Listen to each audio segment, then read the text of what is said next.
Alrighty.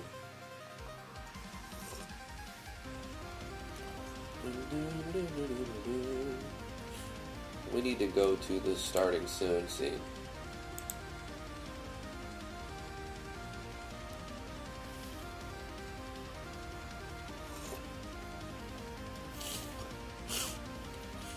And pop out this chat. What? Damian! You're first. Nice, you made it. You made it at the beginning.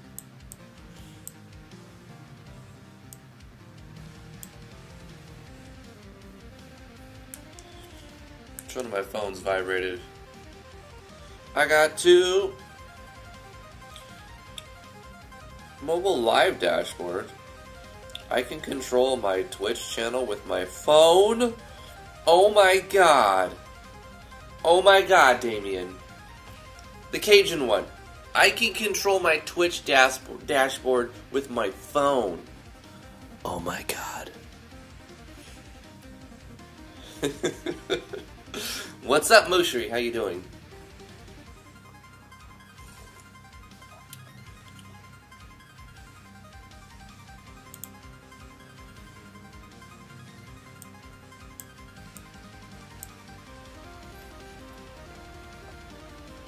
A wild Mushri has appeared. Quick, throw a Master Ball at it.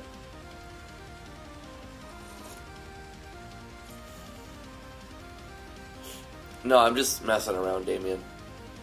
I got a little notification from Twitch as I went live saying, hey, control it from your phone, because I don't ever do that.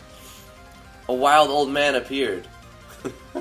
Will you quit it? Leave me alone. But don't, stay. Please don't go. Sounds like River City Ransom music. That's pretty good. There's one copyright in here. This is supposed to be all no copyright music.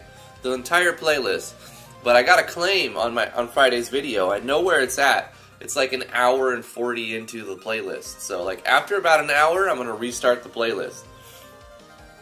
But luckily, even though it took like 10 hours or even longer, YouTube's automatic remove like the audio for the copyright worked. It scrubbed the claim on Friday's video and it remonetized it. So I only lost monetization on that video for like half a day. But I don't want that to happen again, so we're going to reset this playlist like in an hour from now. Or just remove it from the playlist. Well, the thing is, it's not my playlist. It's a playlist on YouTube. Yeah, that's a much better idea, Mushri. Just remove it. Blacklist it, right? Living on the edge, everybody. I feel good today. I mean, it was really hard to get up today. For some reason, it was very, very hard to wake up. I was having like this dream where I had long, luscious, dark hair, and I was in the mirror just like, yeah, oh yeah. And then I had to wake up because I had stuff to do.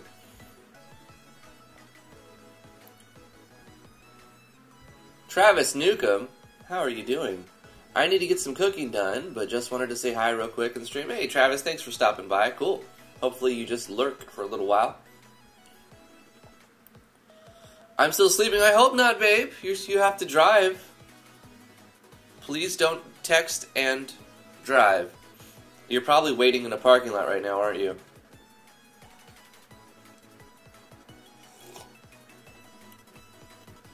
Vincent, ahoy mateys.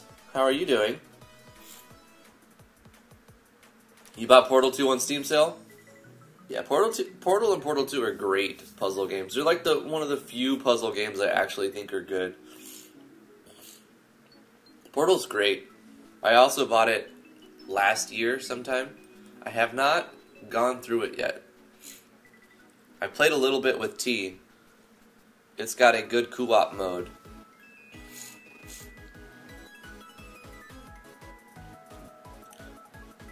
Mushri, also, how many do you guys know that I managed to shut down a free... Just you by yourself, you managed to shut down a free-to-play mobile app. Hey Val, how are you doing? Thanks for coming to the live stream. I'm still sipping on my coffee, trying to wake up a little bit, but we're going to get started in just a minute here. You want to play it right now? The music's in it is good too. Poor app developers. I believe it, Mushri. You are professional level troll. And I feel sorry for those game devs.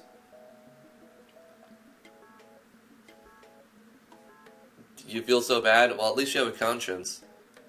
I wasn't sure for a while there.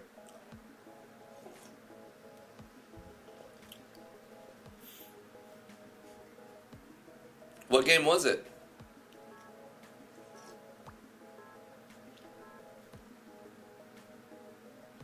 At least it's not as bad as that one guy who managed to get Reddit banned on Russia. Is that a real thing, Vincent? Is Reddit banned in Russia? Is it blacklisted? Poke Mini? Oh, well, I don't think that was you. They got their game banned when they named it Poke Anything.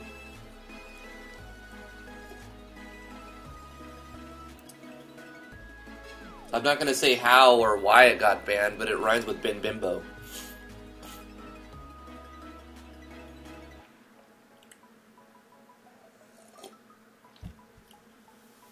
I mean, they recently came around to people streaming their content now, which is very, very cool. I guess Nintendo of America convinced Nintendo of Japan that it's only a positive thing over enough analytics, but they still won't settle for anybody using their IP, even in a bastardized form at all. Like, they just, you know, that's just going to be cease and desist immediately as soon as they find out. As soon as it gets a little traction, cease and desist.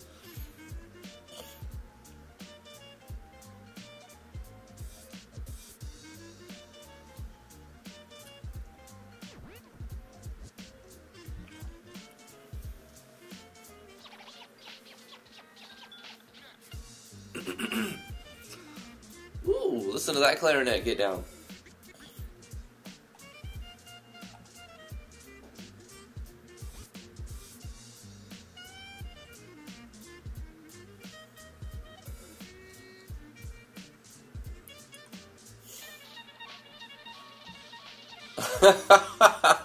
It's a guide to grow mushrooms, and the entire website was blocked in Russia because of the post. It was lifted the next day. Okay. That's great.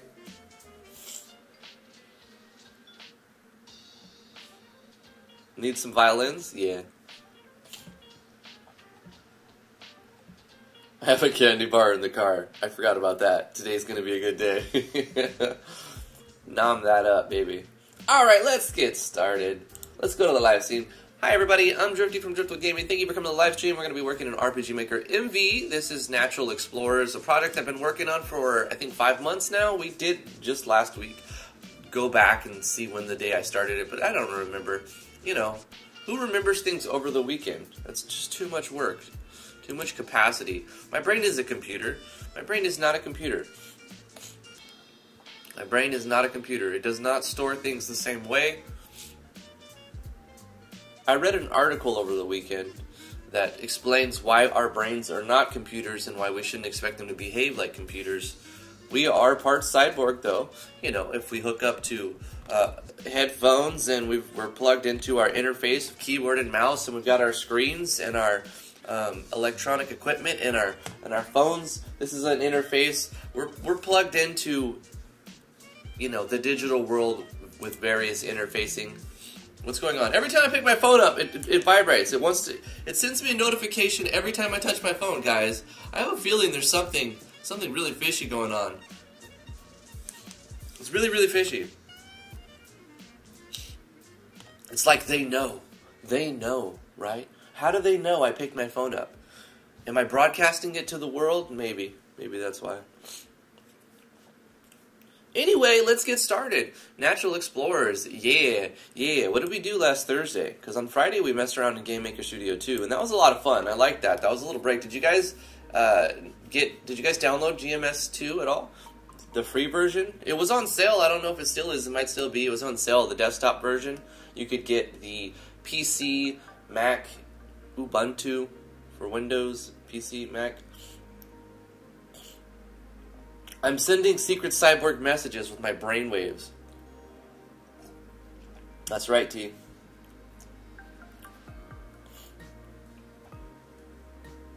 If I appear in the health bar, says Mushri, give me like 900,000 HP. I'm the final boss of dreams. Well, Mushri, talk is cheap. In order to get into the final, to become a boss, this is how it works, alright? Whoever gets the last hit on the stream boss, is seen in the top right corner, becomes the new stream boss, right? This is, I can't bring my mouse out of this box, but up here is the stream boss. And for everybody who follows me, I take damage. Everybody who subscribes to the channel, I take damage. If you throw bits at me, I take damage. If you make a donation through Super Chat, I take damage. For every penny you donate through Super Chat, I take 3 damage. And for every penny you donate using the Twitch link, the Streamlabs link, which is just basically PayPal link below, and on the twitch.tv/DriftOfGaming page, well, I'll take 4 damage. So if you want to do maximum damage, you use the PayPal donation. And it'll also show new donation at the top, and your name will stay there. So if you want to be most efficient with your pennies, throw your pennies in the PayPal donation. And then it'll do 4 damage per penny, so if you donate $1, I take 400 damage, or the stream boss takes 400 damage. I started off as the stream boss, and every time the stream boss dies, Mushri, they come back with more HP. So if you kill Damian Floyd as the stream boss, right, you take out his position in the stream boss, then you will be the new boss with 1800 HP. Tome571 is now following. You can see Damian Floyd took 100 damage for that follow. I had to adjust the numbers around because it doesn't give you control over the super chat donation. It always goes on a 3-to-1 penny ratio, but I make more through a direct PayPal donation, so I wanted to incentivize that if you use the PayPal donation, you're going to be helping me more than actually in super chat. So you also deal more damage to the stream boss through the PayPal donation. It'll appear and it'll stay at the top too if you donate that way. But anyway, you don't have to donate. Thanks for coming and following me on twitch.tv. If you subscribe to the YouTube channel, it still does damage too as well. So it's all linked up, which is really, really cool. This API is really, really good now. If you have any questions about RPGMaker MV while I'm working on my project, don't be afraid to ask them, even if they seem simple or if they're very complicated. Just throw them in the chat, and we'll have people who are in the chat answer them, and I'll do my best to answer them as well. Anything to get out of mapping. Anything to get out of mapping, I will answer your questions. So what was I working on? This was a tutorial I was helping somebody with. What was this one? I don't remember what I was doing here. What was this tutorial?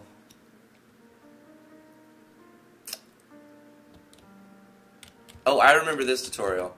So this is Damian, taste my power. Boom! He does a thing, and now the earth comes out of the ground, goes in the sky, and it changes things with doodads, and it changes events with just regular events. So you'll see that if we talk to him again, you can have an event change the map around. So this is the doodad stuff. This is with events, and then we can change the tile set, we can change the background, we can change events, and we can change doodads all with one switch. Somebody asked about that on Thursday's stream, so I showed how to do that.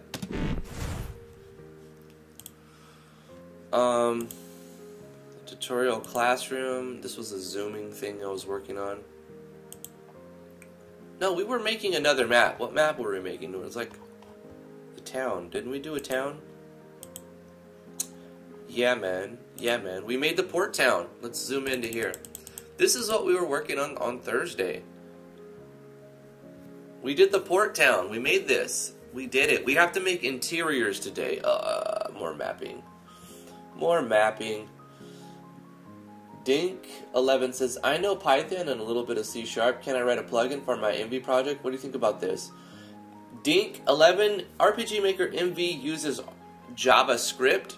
So if you know Python and a little bit of C#, then JavaScript should be easy for you. You could go to freecodecamp.org and like refresh up on your JS, and then yeah, you can make a plugin for your project. RPGMaker MV supports plugin creation.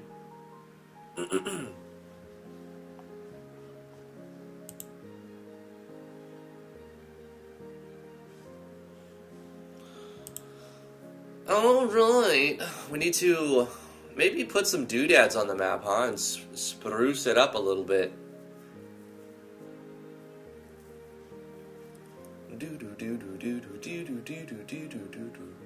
We can also tie it to the world map now, so let's do that. Let's take our transfer event to the world map. What we're going to do is take our transfer zoom and a transfer player. So I'm just going to copy a transfer zoom.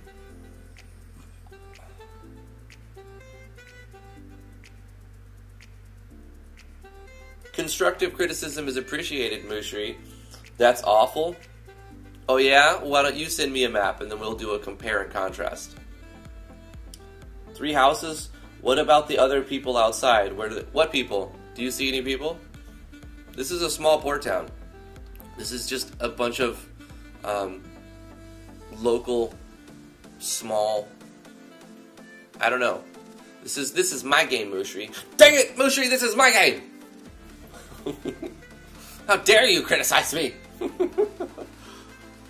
Play that sax louder.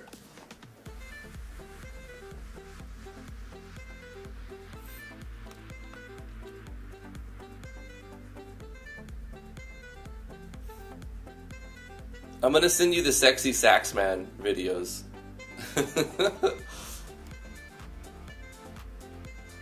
He goes around playing Endless Whisper, or what is it called? Endless Whispers or Timeless Whispers or something? Alderton Ribeiro says, Soy brasileiro e não estou entendiendo nada. Hold on. I know how to do this. Let's go to Google Translate. Google, translate this for me, please. And then I'm just going to go here and say, from this one to this one. It says Hindi? This isn't Hindi. This is Portuguese, isn't it?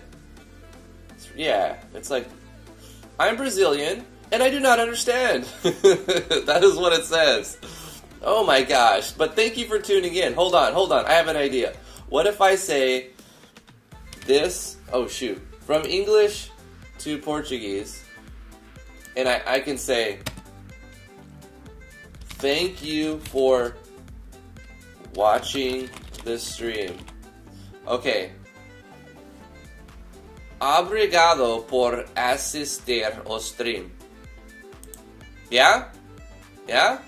No? Okay. Well, I tried, okay? I tried.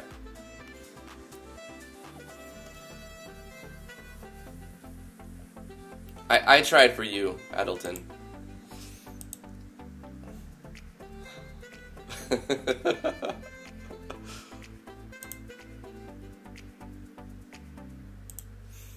Alright. See, what I would do to get out of mapping is I will speak Portuguese. I will learn and speak Portuguese to not map. Let's make some new maps. This is going to be Port Town Interior 01. And this is just going to say house. And will be 27 or 37. No, that's too big. 27 to by 20. Bang. Oh, cool. Okay, now what we can do is give it an actual interior. Town of Beginnings inside. Yes, please. Give me the tile set.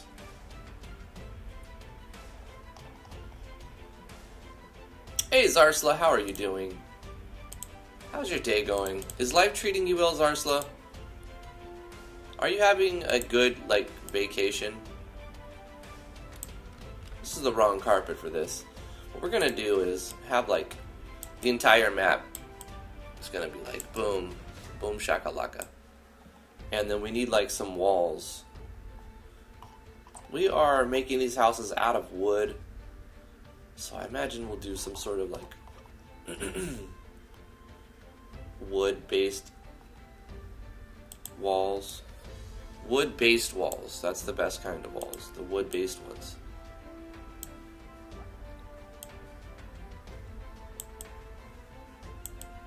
You know what I never understood when things auto-tile? Why the carpet chooses to auto-tile, like, at the top level. It would only make sense that this would also be kind of like... Where's that at? Thank you, Troff, for the follow. Appreciate that. You see how, like, the green line on the carpet is going on the top of the ceiling? Because this is like the ceiling, the wall, right? It should still be, like, completely the carpet color. You shouldn't see the lining on the bottom. But I guess it's a stylistic choice that the people make for the auto tile it. Would you recommend RPGMaker over GameMaker Studio 2? I don't know, Troff. I would ask, what kind of game are you trying to make? Are you making an RPG, specifically like Final Fantasy? Then go with RPGMaker. If you're making more of an action RPG, maybe GameMaker Studio 2 is right for you. Explain to me, or in one quick line, maybe even reference some other games. What kind of game are you trying to create? And then I'll recommend an engine for that.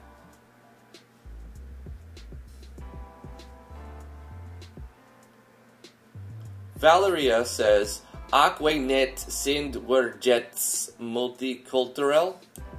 Am I multicultural? I mean, aren't we all multicultural in some way? The melting pot effect kind of shows that nobody is...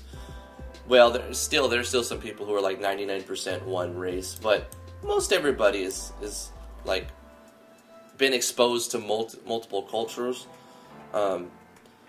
Do I speak a lot of languages? No, I know a little bit of this, a little bit of that, a little bit of Spanish, a little bit of Japanese, but I can't, like, hold a conversation. The only reason I understand things is because of Google Translate.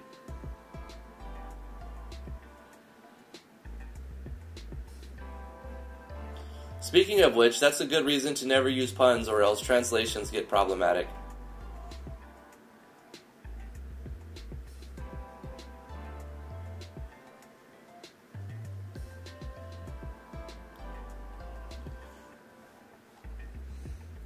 So we have a big box map, which is kind of not what we want, right? Let's find some corners. Do we have any corners with this map? What do we have for windows? What do we have for... Do we have any curved walls? I mean, this could work as, like, sort of a thing to make it not look square, but it's essentially still square, right?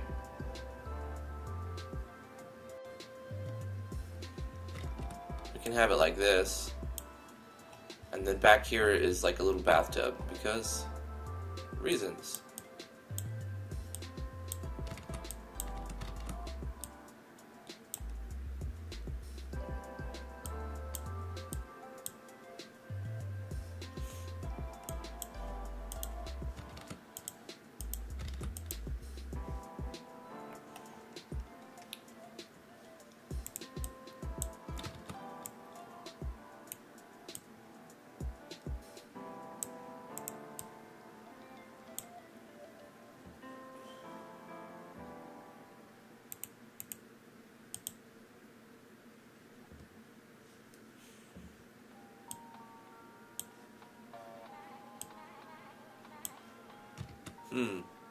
We're gonna need a different floor. That's gonna break it up.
Wawe ni Gandao Nanguo.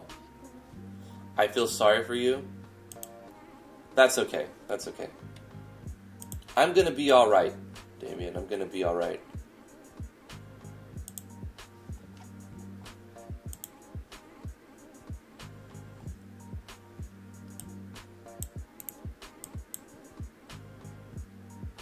For future reference, just say Val. Right, right.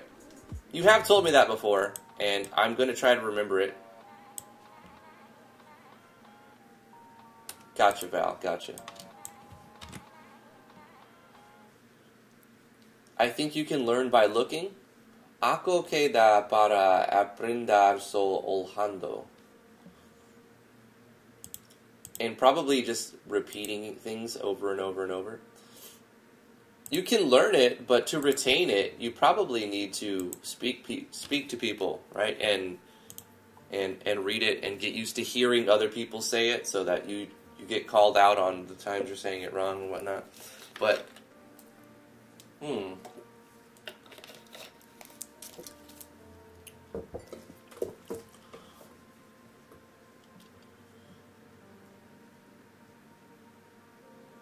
when I get around having my first serious project, I can tell you via mic. Yeah.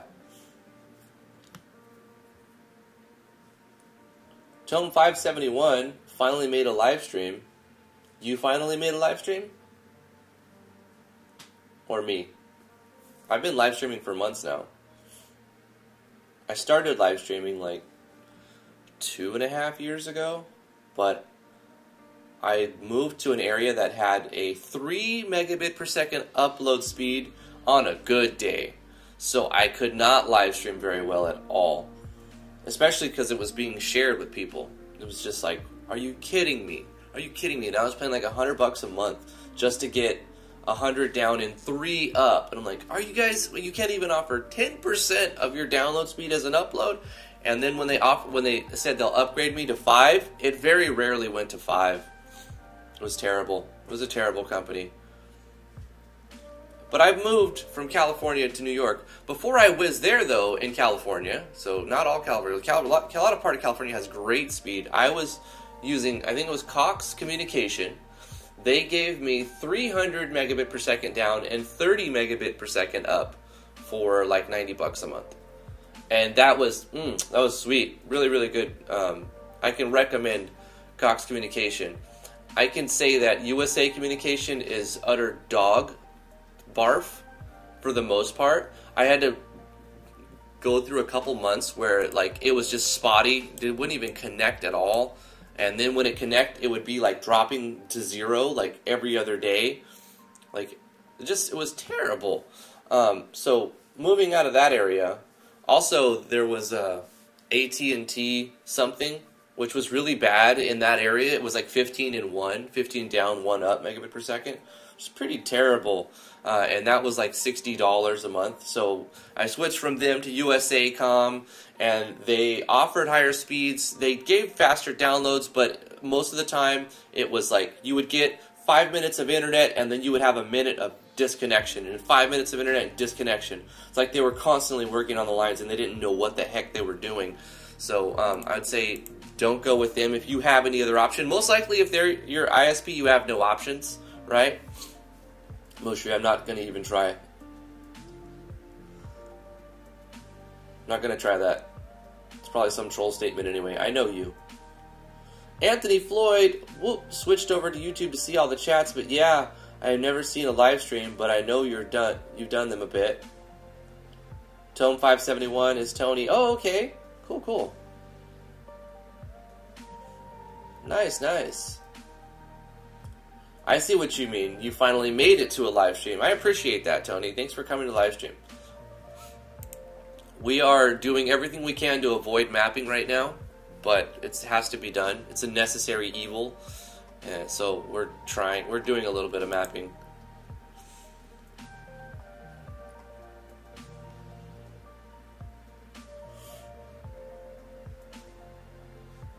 Back home, I thought 2 megabit per second is fast. Then I moved to Canada to study. Yeah, most universities will have a decent connection.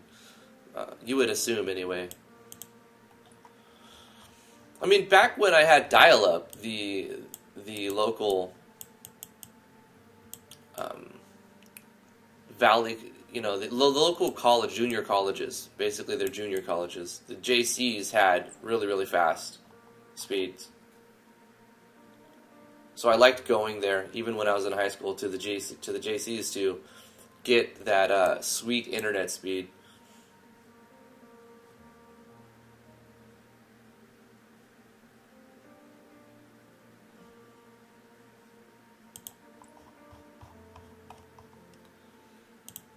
We've got to throw some windows. Let's put a window right here. And then we'll put another one over here. There we go. Good morning, Skepsis.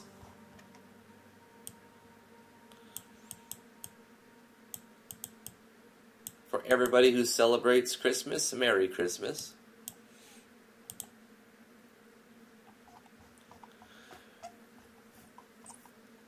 Should we leave this open? I feel like we should leave this open, just like this.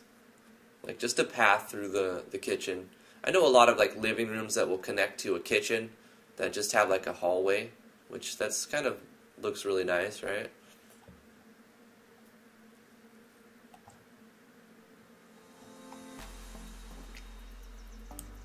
Should we do like some steps up to the kitchen?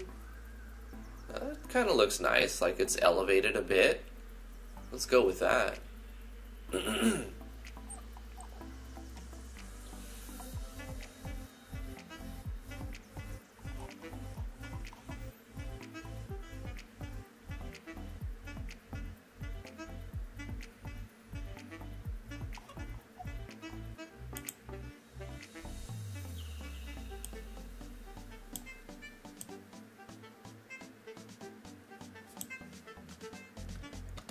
Yeah, let's move this over here and then put like a stove in here.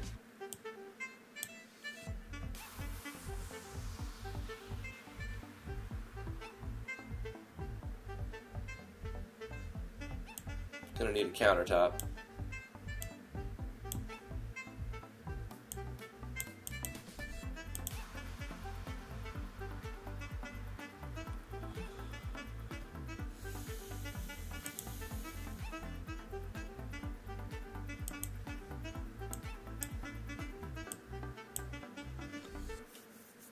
That works just like that.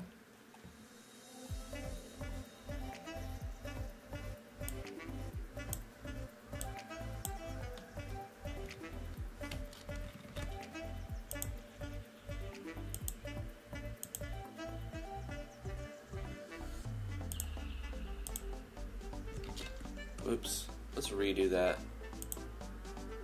There's no redo, huh?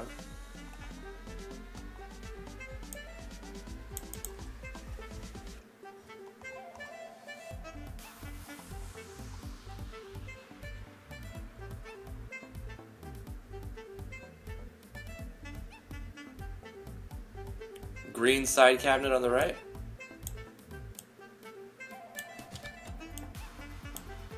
Yeah, I kind of like that. That's great.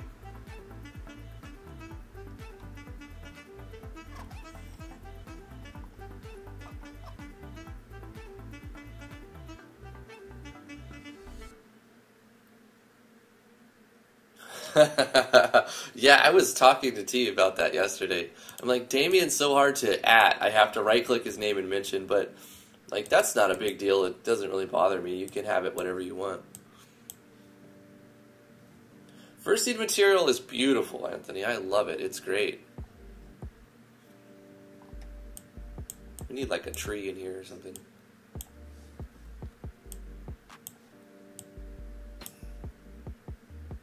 Yeah.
Now we need like a table right here. I think we need like a little dining table or something.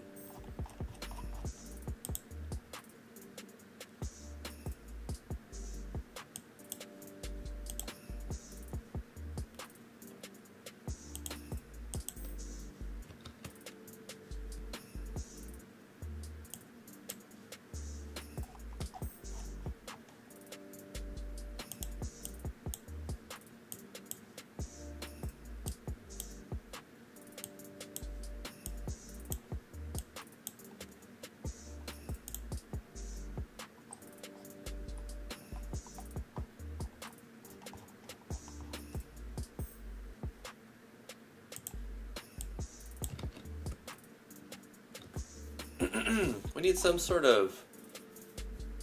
Do we not have like a large dining table? Something like this.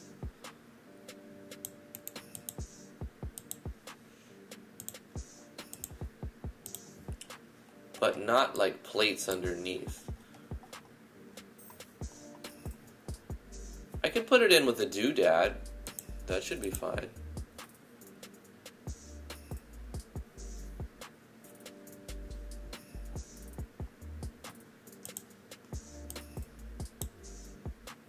I mean, this kind of looks interesting and different. We'll let the player walk through here. And right here.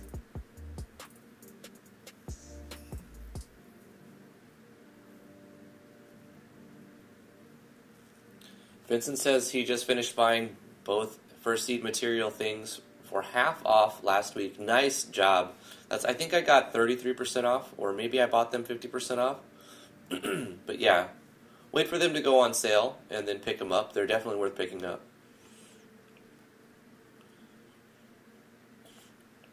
Good luck, Vincent. It took me a little while, surprisingly. You would think that it'd just be simple as, oh, I got the cool tile set, now I can make good maps. It takes a while, even with a good tile set, to learn how to map things. Neo, you made it! Thanks for coming to the live stream, man. Appreciate it.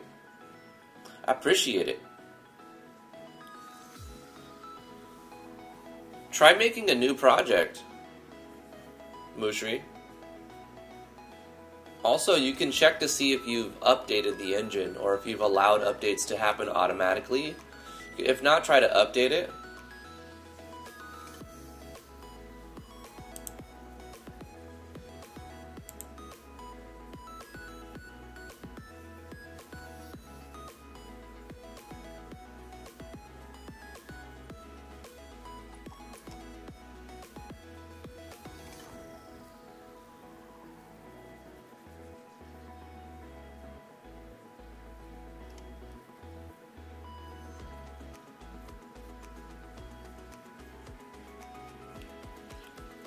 Okay, this map is looking alright, but it feels a little open and empty in this section.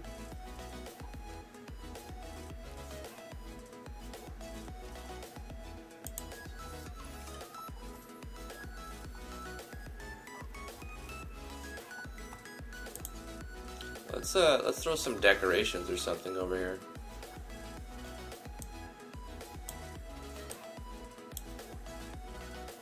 Let's offset this one right there.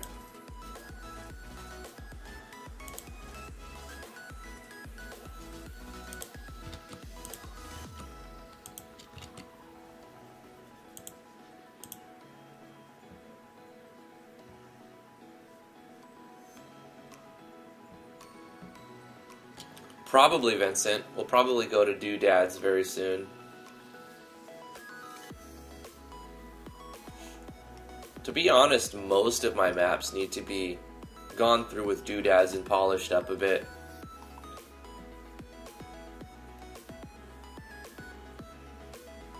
I'm going to do that at the end as well. Like, towards like, okay, we're done making maps. Let's make all the maps we have even a little bit better, you know. Let's make them good.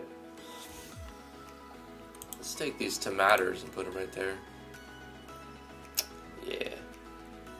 Or apples.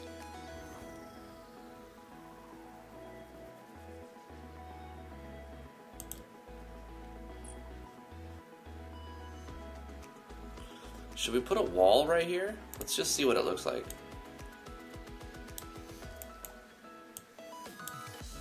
Awful. Just doesn't fit. Okay, let's try again. What about if we go up here?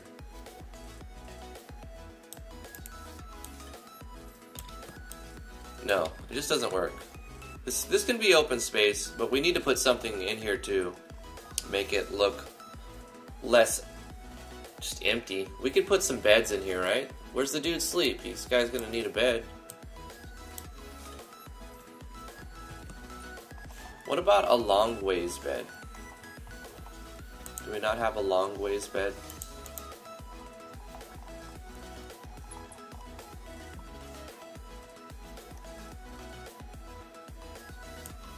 He could just be storing supplies over here.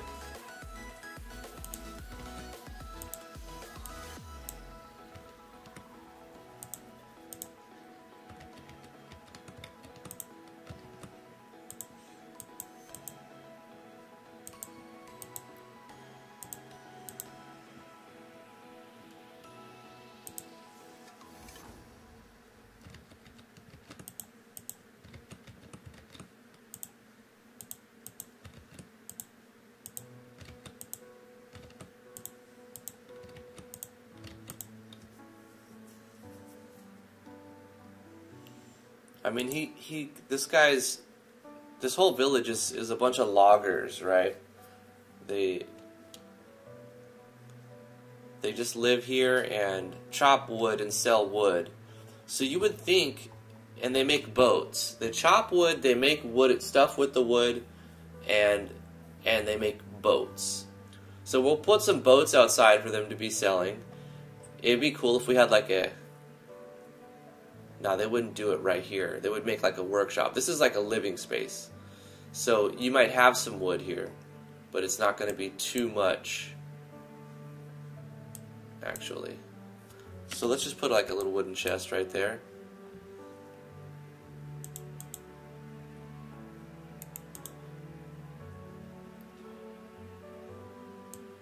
Some baguettes.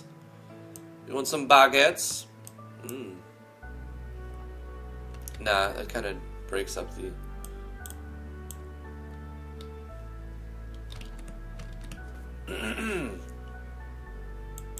What about this? Ack. Nope. This is all connected. It's like one thing.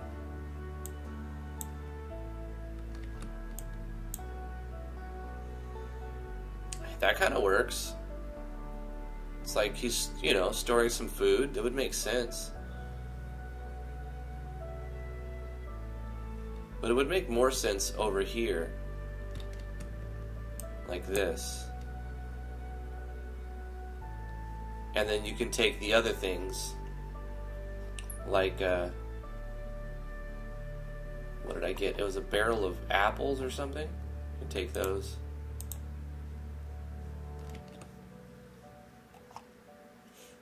That makes more sense over there. Over here you would have probably non-food items. Goods. Like processed goods.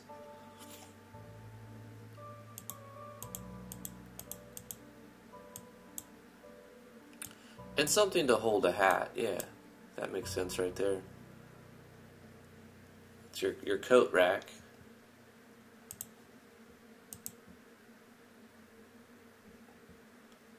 It's got some clothing drying.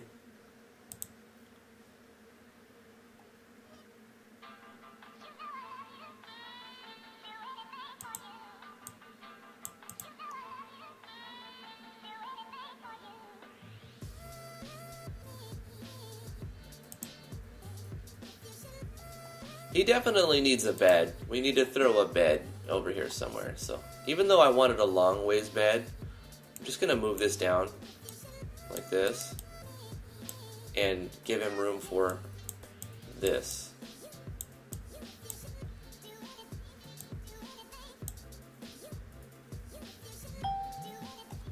Who's donging me? Dong.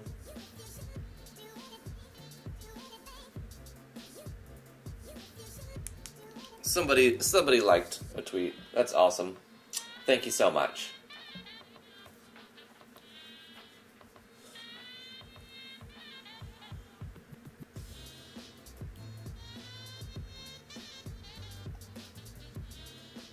So it almost makes a hall between the wall and the privacy wall. Come from the right where your other wall is. You mean something like I did right here?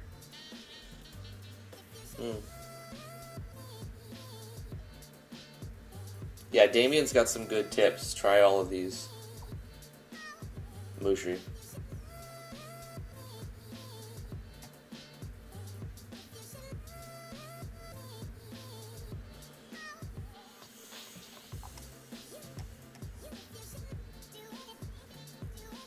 Put the privacy wall further back up.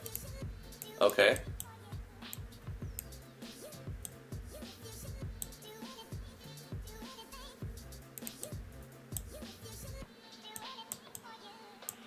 And then we can do it like this.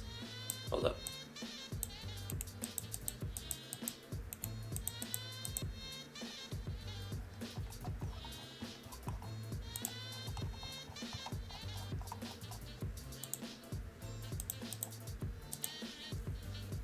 Yeah, you know, that kind of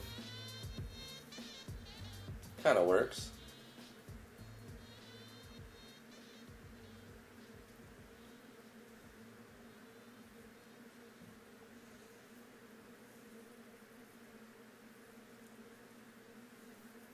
We still have a little bit of open space, but this map is coming together.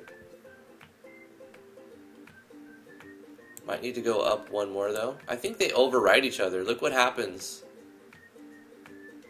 It doesn't stack well. They're both on the B layer, and they don't stack. I can put the... Because this is drawing a transparent layer over it. I wanted the bed to be tucked nicely in here, right? The bottom part. But it just doesn't do that on the B layer.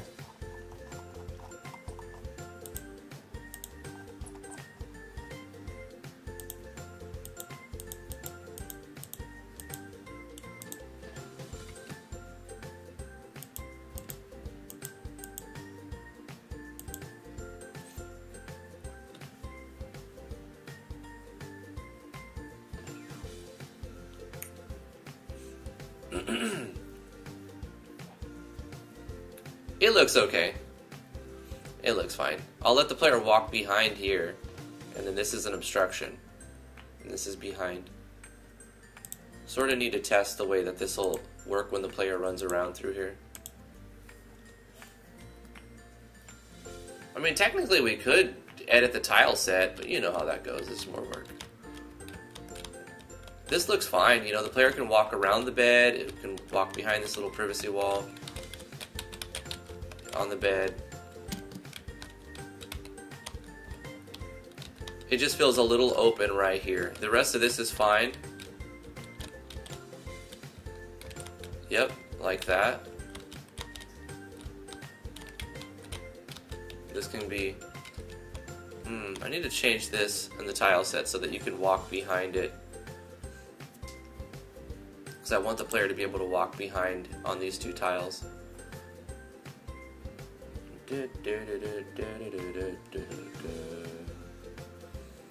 Alright. Tilsets. Inside. TLB inside. Inside.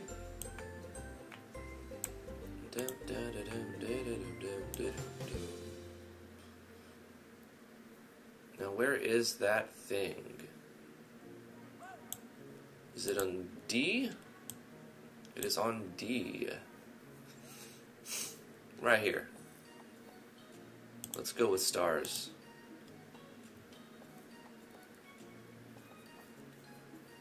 Okay. Man, the snow is coming down.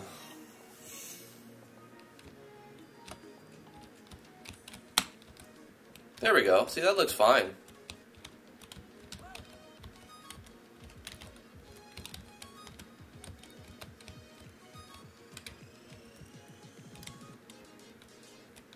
So we got to put something right here. Maybe like a little work area or something where he whittles his wood. Maybe stairs to the attic or basement. If I do that, that's just lining me up for more maps to make.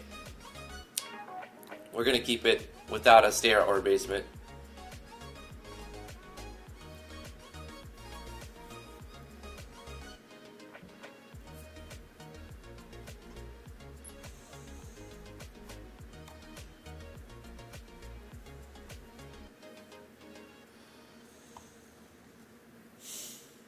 We can put a place where the guy works. Like, this is where he eats his food, but he works over here.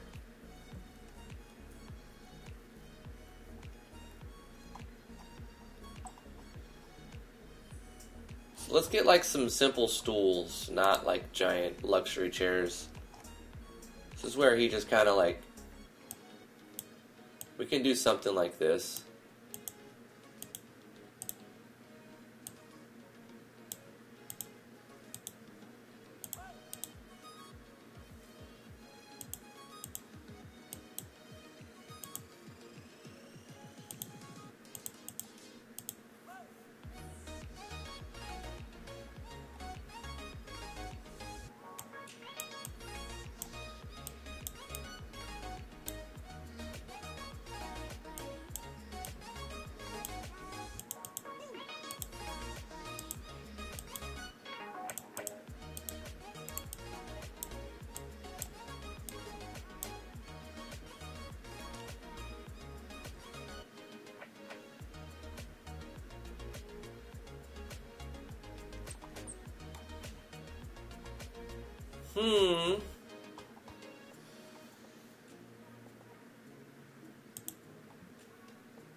Well, you tried, Damian.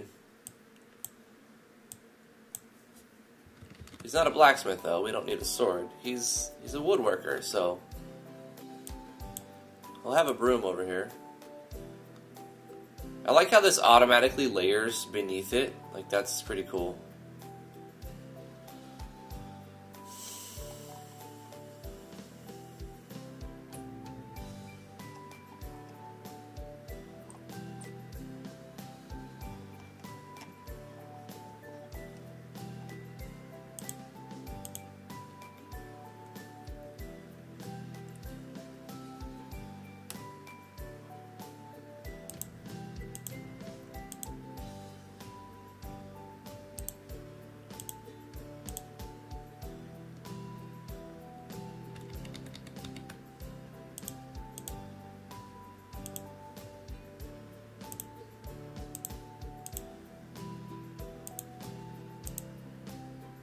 There we go.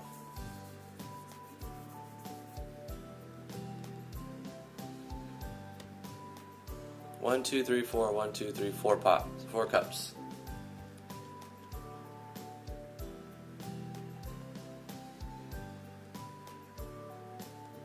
Don't heroes pee? He lives in the woods.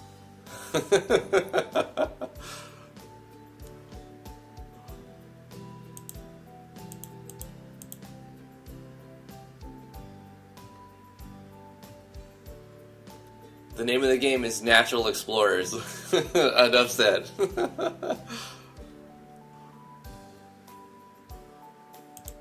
That's my excuse to not having to draw bathrooms or include them. I suppose we can just put like wooden stuff down where he's like working on selling.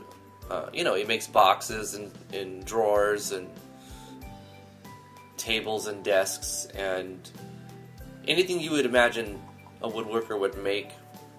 Potentially wooden weapons. Maybe put a bow on the table or something. There's probably a lengthwise bow somewhere. Probably put a doodad bow somewhere in here as well. But it makes me want to change the carpet, because you think a woodworker on the carpet. Have you thought about that? Let's change that up. Okay, it's going to be a sucky part. We'll make it work. Let's find tile for this. gosh. Hardwood floor.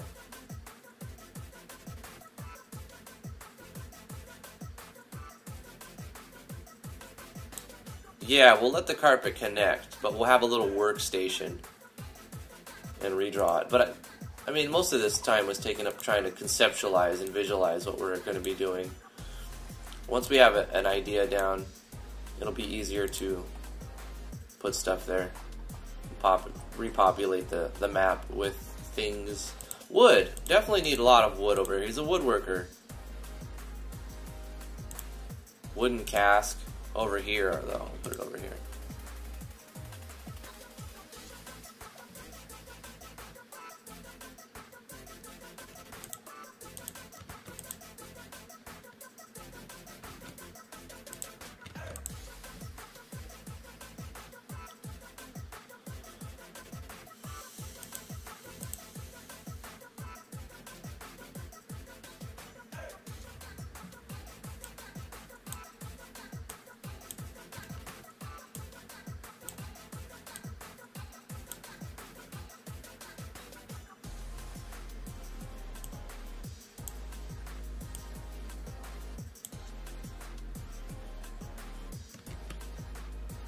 Now that'll work. We'll just have to move this. Let's take this and put it over here.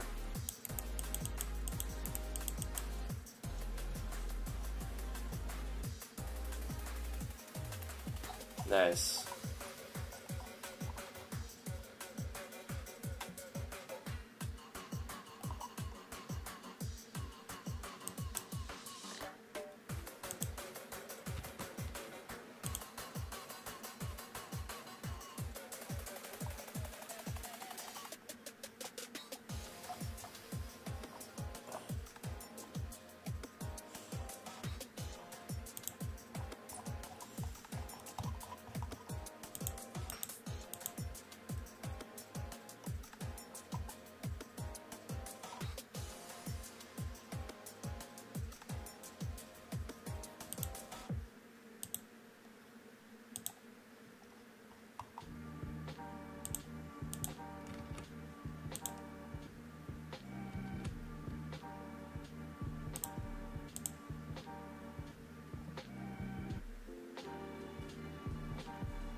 There we go. He's got like his little workstation with hardwood floor so he can sweep up the sawdust with the broom he's got right there. Some wood to whittle and use to... He's probably got his tools in his little sheds here.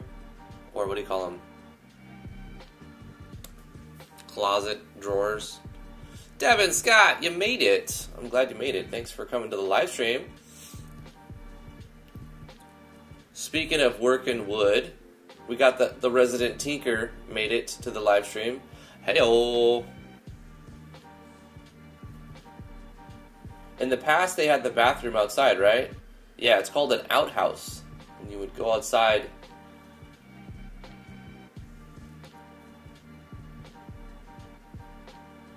Nah, it's cool, Damian. I'm sure that Mushri's not the only person with these issues.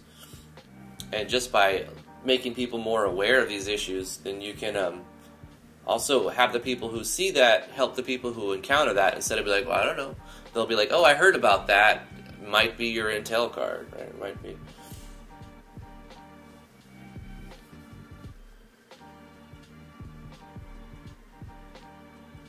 Toilet is a myth in almost all RPG games. That's true, NeoEpic. In most games in general.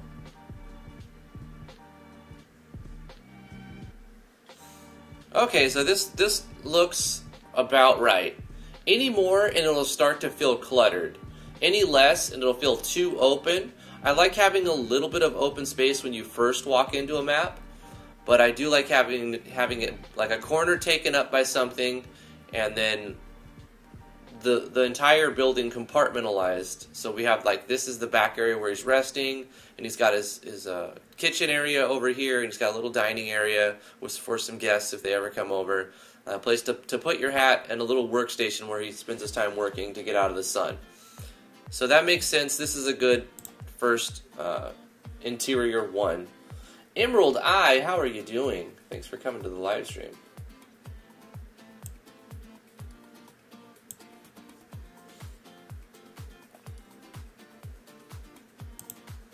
Very cool, very cool.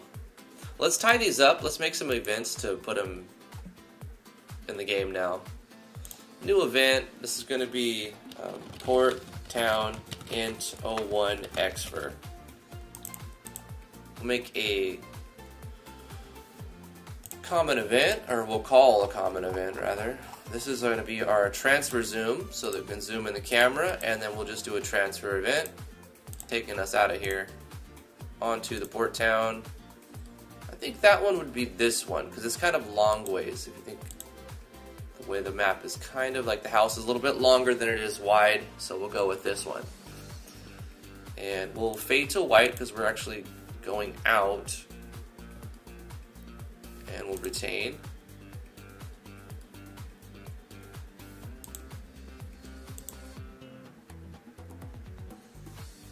Okay, so 1 down, 2 to go inside our Port Town. We're gonna make one of these guys the boat salesman. Maybe we can make like a tavern. Nah, it's a small town. There's not enough people, right? It's not even really a town. It's just a little woodworkers outpost, more like. So it's not gonna have like your inn or your pub or anything like that. It's just like, it's gonna have, one of these is gonna be a store. Like, this guy will be the store. This guy will be like the worker house thingy, and this will be the actual store. And then this will be where you talk to the dude to build a boat. So one is just a general lodging for storyline. One will be like the shopkeep, and one will be the guy you talk to for making you a boat. Canteen will be nice.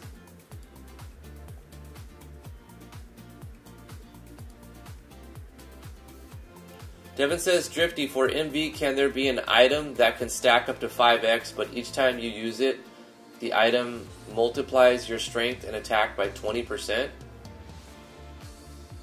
An item that stacks up to 5? Yeah. Oh, you mean it can't go over 5? You can only have 5 of them. Is that what you're... Oh, no, wait. You're saying that you use an item, and when you use it, it adds a state that adds 20% to your strength and attack. Wouldn't that just be attack power, magic attack power? Strength and attack. Isn't attack... I take the ATK out and call it STR for strength, but I know what you're saying. It doesn't really matter. It's arbitrary, the stat. Something that can be used up to 5 times at the same time? Are you saying an item limit of 5, or a state that stacks its utility up to 5 times so that you can double your attack? Little bit more information and we could probably figure something out. Let's put a sign up on this one. We're going to make this the store. I kind of want to make it a little bit longer, but at the same time, it'll let me justify having a smaller interior. Let's do that.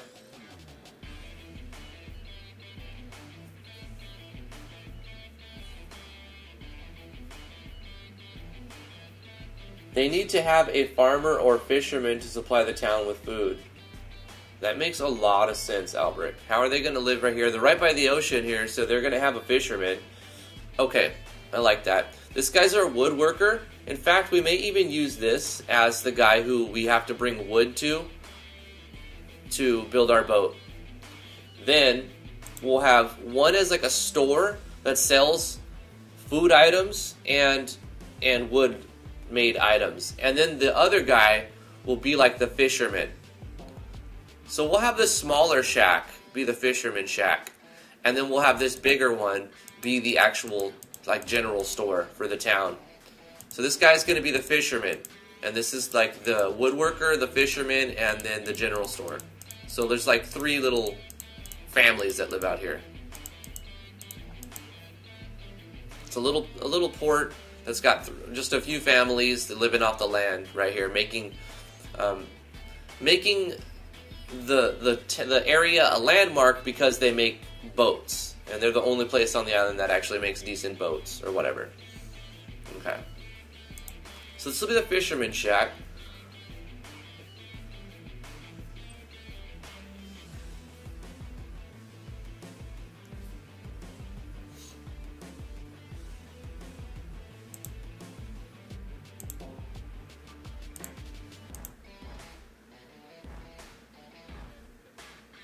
I don't really think these signs match very well, but it's made out of wood, and that's where they have a lot of resources. That's what they have a lot of resources of.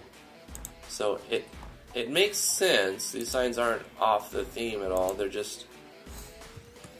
okay, whatever. Fish. It would be cool if we had one of these that just had a fish. I mean, bread. There's not a baker's house.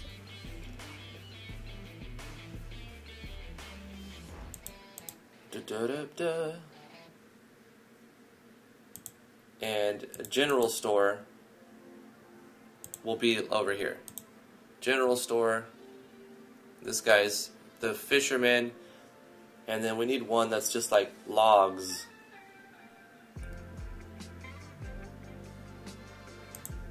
We'll go like this for like navigation, right? It's the navigation thing. It's for boats. It makes sense to me. Okay. We also need to tie the transfer events to the interior here and also make an exit event. We need to see if the player is on any of these tiles and or any of these tiles. D&D just subscribed. Thank you so much for subscribing. Stream boss Damian's taking some damage here. The subs and the subscribes. The subscribes. So we'll make a parallel process that checks the player's X and Y. If they're in this location or in this location, they'll leave the map. We'll have them teleport off the map onto the world map. And we'll update these before I forget to transfer into the house we just made. Edit from the player's house to the port town interior one right here. Make them face up. Fade to black. And we'll test that too. For now, we're going to put all of those to that.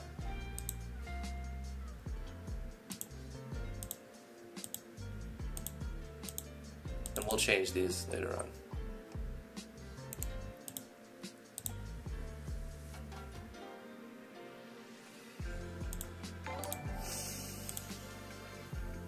Doc Weeze is now following on Twitch. Thank you so much for the Twitch follow, Doc. Appreciate that.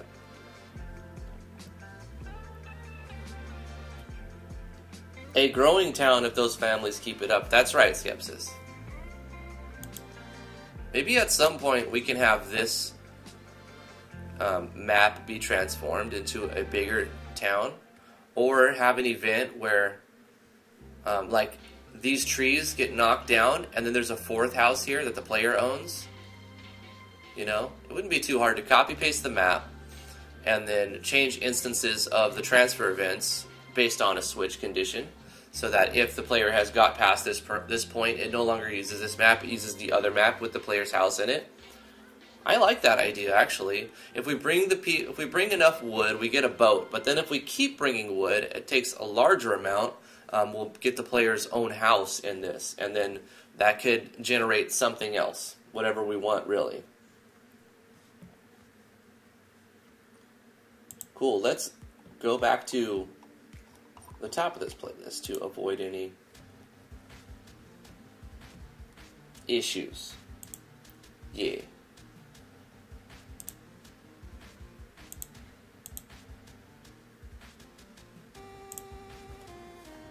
You could have the player help build the town. Yeah, that's a great idea, Skepsis.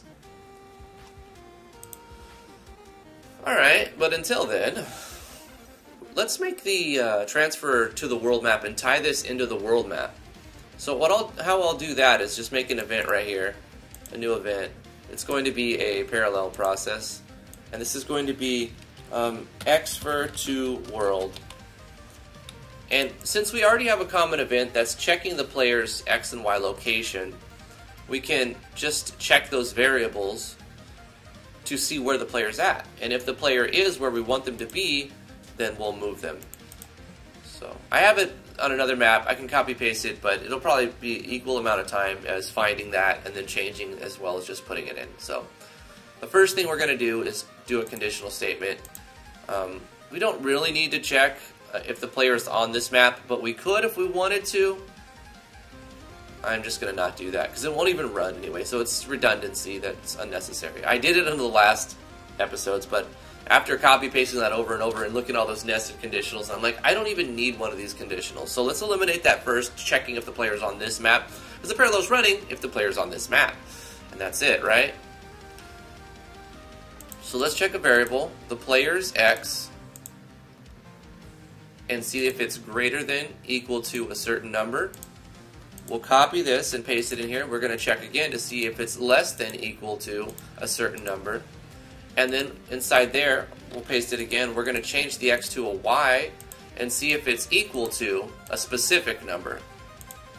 Now let's find these numbers. We're going to see if the player is on tile 1 through 11 for the X.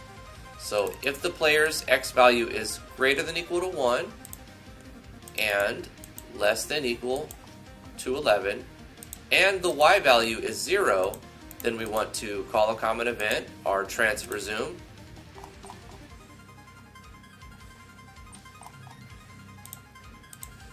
and transfer the player to the world map.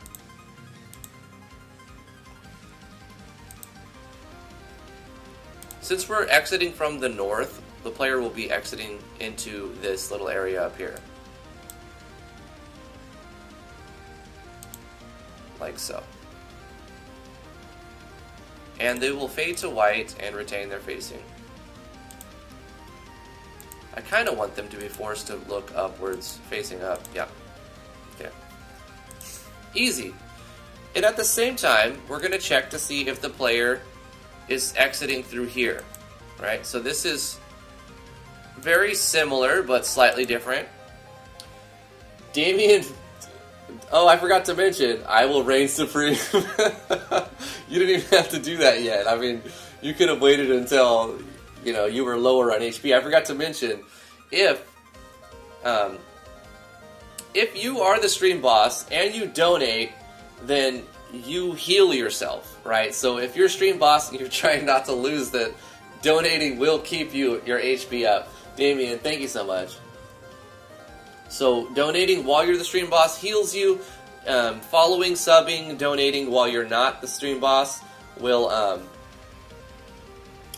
damage the stream boss. And if you get the last hit, you become the stream boss. Killing the stream boss raises the max stream boss HP. So when the stream boss is taken down, 1800 will become 2000. If you donate through twitch.tv, the link in the twitch.tv, yes, it equals 4,000. It's 4,000, Doc. Every penny donated through the Twitch link should allocate 4 points. And every penny through Super Chat is 3 points. And any follow is 100. Any sub, I think, is 250 or 300 for subs.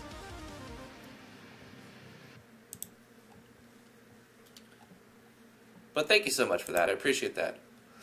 We're going to do the same thing that we have going on in the X values, but we're going to swap these around.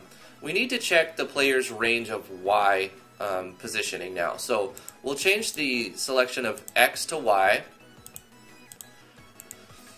And we're going to change the, same thing here. And we're going to change the Y to an X here. For the specific equals to. Because now we're checking if the player is between this tile, and this is the y-axis. So we can find out what tile we're looking at. In the bottom right corner, you see the numbers. So this is 3914, and if we go here, it's 3924. So we're checking the y values from 14 to 24, and specifically checking the x to be 39. So 14 to 24 is what we're going to check. Y greater than equal to 14. And then y less than equal to 24. And specifically, what was it, 29? Forgot. 39. Yep, equal to 39. Cool. And then in which case, we're going to transfer the player, but now we'll call the common event to zoom in. We're going to move the player to the right of the town, because why not, right? We're going to make them face right and fade out to white. And okay. Now, we actually need to initialize the tracker, because if we look on our common events for the player tracker, it has to be initialized before it actually starts tracking the player's movements. So we can't necessarily just start on this map and test the transfer events unless we turn on a switch. So that's what we're going to do. So where is our player tracker? I thought I made it early in the game. Player tracker, there it is. So it needs switch 15 to be turned on in order for this parallel process to run, which controls some variables and stores the map data. It stores game data, map X of the player, map Y of the player, the map ID that the player's on, into variables, and also takes the region. So we store all of these into variables. The Cajun one just subscribed. Thank you so much for that. I appreciate that. So subscribing apparently deals 100.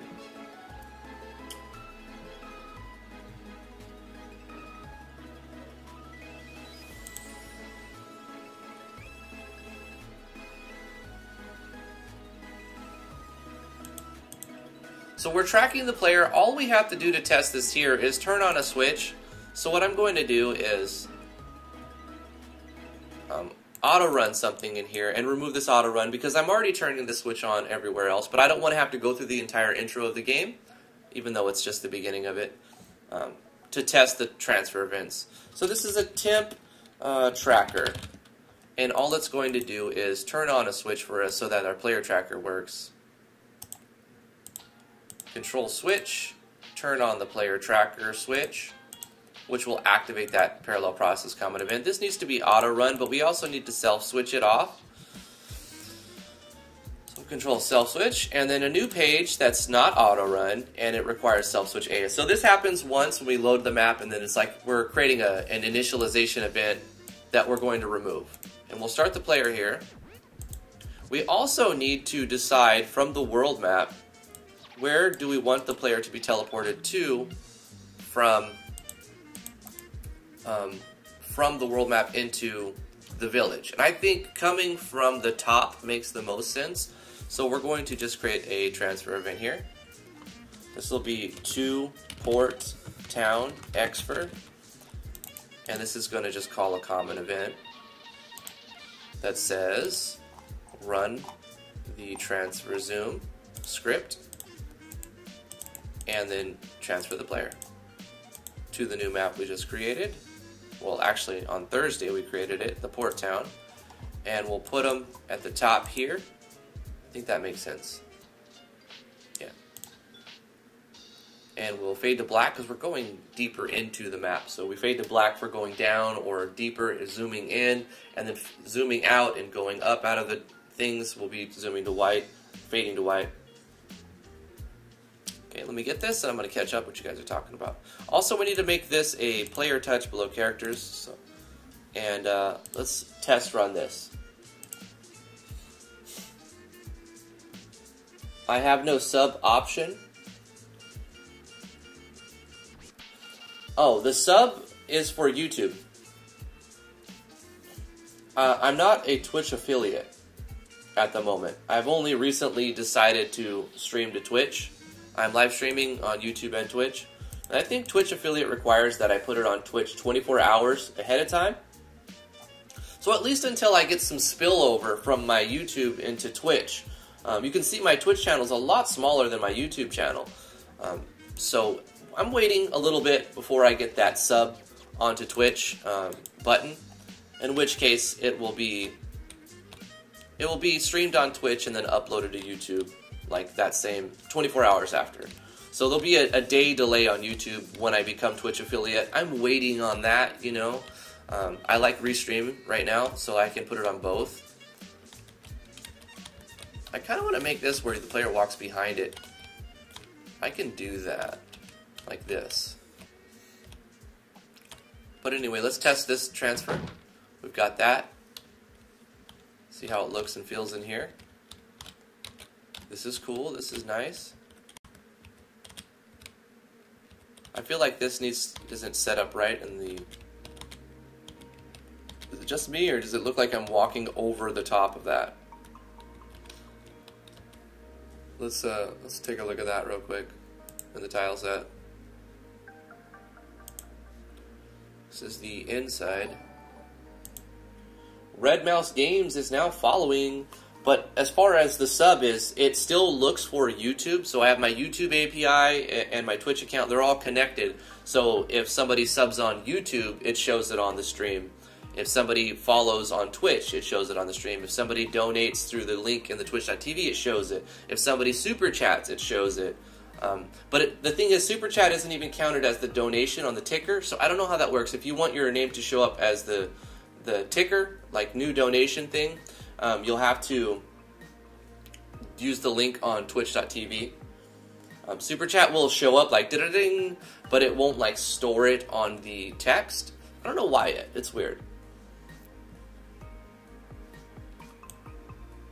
But it's all integrated though, so it will still work. We're looking for the bed, and we want to change the back part of the bed to be starred if it's not already. Yeah, they're not, you see? So I want to make these as a star so the player can walk right behind them. You'll think, oh, well, you'll be able to jump across, but the player's like, I mean, almost anybody can jump over a headboard, right? Or a small little headboard like this. Yeah, I'm going to go with that because it's going to look better walking past it. So, I mean, I could just close this because I want to look at the difference. It's a minor thing, but if I feel like I'm breaking immersion in any way, I want to edit that if it's easy to do. I killed my YouTube reign and subbed in my Twitch reign.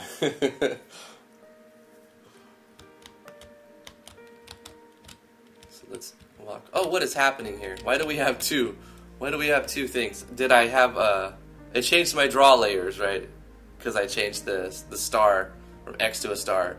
Not a big deal. Let's go back into the map and change the interior. It's so strange though because it doesn't show that like that in game.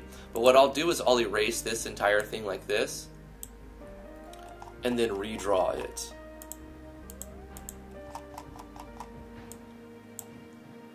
Like so.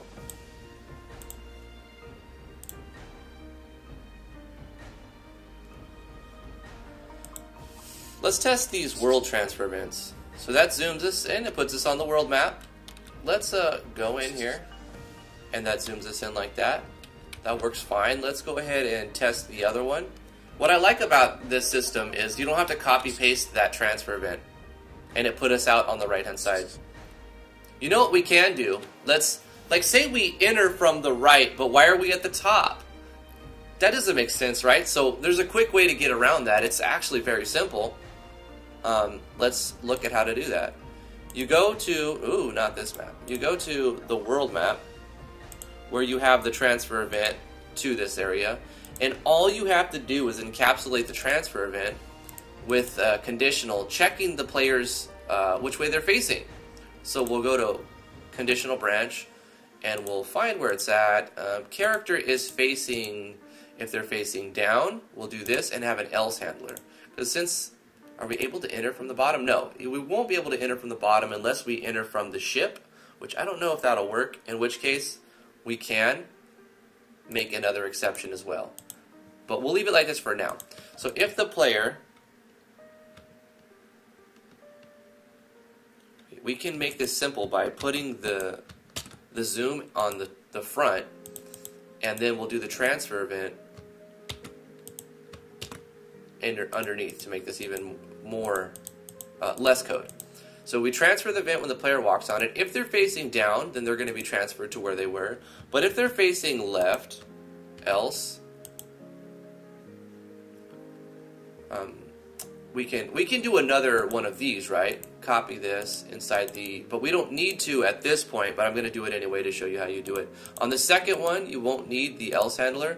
Else, if they're facing left, then you would transfer them to a different location where you want them to be, like right, probably like right here.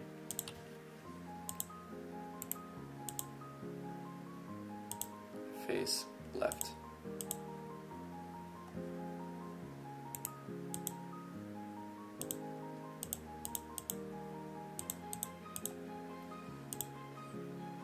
Now let's test it to see if we enter from the right side of town, do we appear on the right side of town? It should. So we go down and we're at the top, but if we go up and we go like this and enter from here, we're on this side. So this will give the player a little bit of convenience, quality of life, and it just logically makes a little more sense. If we're coming from here and we enter the town like that, we're going to be going that way. So if we want to get to the general store, it's easier to get into the general store right there. I need to change that transfer event coming out of the house. I think this one is set up right. No, it's not. We need to change that. So inside the interior, this needs to be a player touch. Yeah, basically an auto run when the player touches.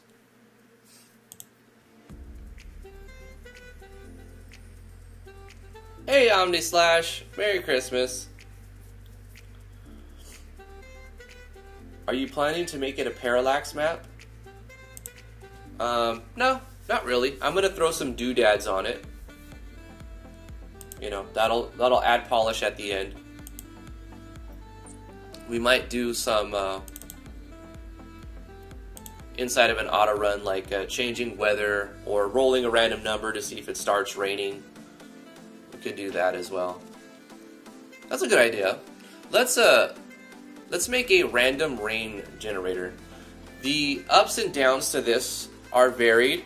The downside is you need to change this upon every transfer event, right? The way that I'm going to handle this is probably in the transfer zoom event, because I have a script that changes the zoom of when the player transfers.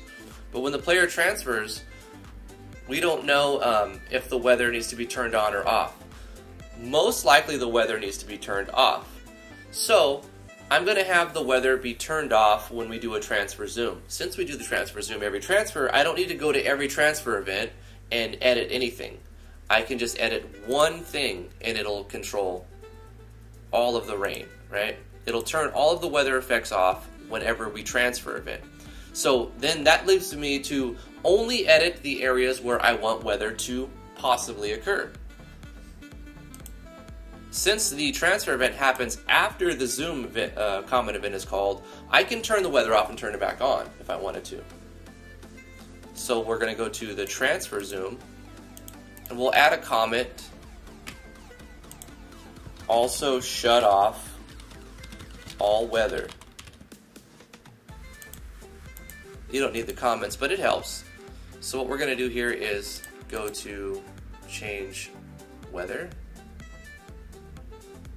Somewhere. Set weather effects to none with 1 frame and no waiting for completion. So we're turning off the weather, and on that single frame, turn off the weather, and there's not even a stutter. It doesn't even wait for that to happen, it just does it. So now, because every time I zoom we're turning off the weather, I can play the weather, I can play weather effects on maps that I want them to be there. So I don't have to like say, make sure you turn off the weather here and turn on the weather here, turn off the weather here. Have fun, Cajun. So if we have our auto run here, eventually we're going to make this turn off the player tracker because we have that running on our initialization event anyway. We can control weather effects, and we'll say we're going to make it rain over the course of 15 frames. It'll start without waiting and with a regular power of 5, but we don't want it to be absolute. It's not always raining, right? So how would you do something like this? You just make a conditional branch and you can control a variable, and we'll put it right here, and we'll call it chance to rain.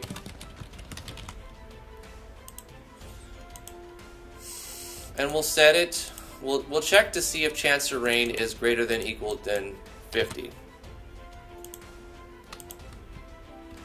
and we'll paste this.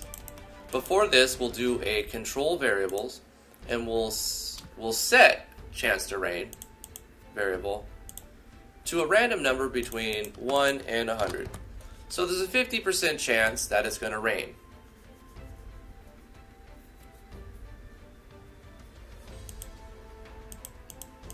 Whenever we transfer, it's going to stop raining.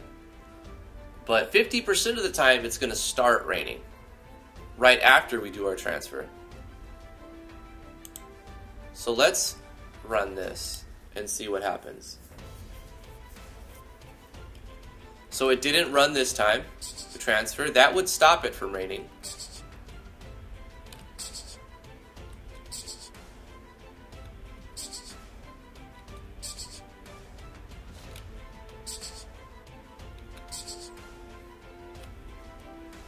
Oh, it's only happening once. I need to change it to an erase event. Okay, so what's happening here, because we're normally not going to do a player tracker with this.